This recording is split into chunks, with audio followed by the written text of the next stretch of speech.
Bali tanghali nga pala ito nangyari itong malakas na ulan na parang bumabagyo mga ka-viewers. Ito nga pala yung part 2 nung aking in-upload nung isang araw. Pasensya na nga pala kayo at ngayon ko lamang na i-upload yung kadugsong nung isang araw kong in-upload. Bali sobrang lakas nga pala ng ulan at may kasama pa pong hangin yan.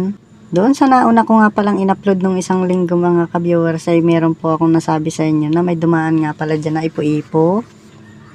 Kung mapapansin nyo dyan mga ka-viewers ay parang umiikot yung hangin dahil nga po kadadaan lamang po niyan ng ipo-ipo.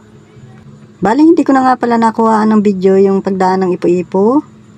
Huli na nga pala po yan nung ako nakapag-video mga ka-viewers. Nakadaan na nga pala po mga ka-viewers yung ipo-ipo dyan.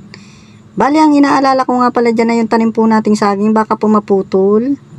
Bali hindi nga pala ito normal mga ka-viewers itong pag-ulan na ito dito kasi biglang-biglaan po ito, kanina lang po ay napakainit. Bali sa video na ito ay baha na rin po dyan mga ka-viewers.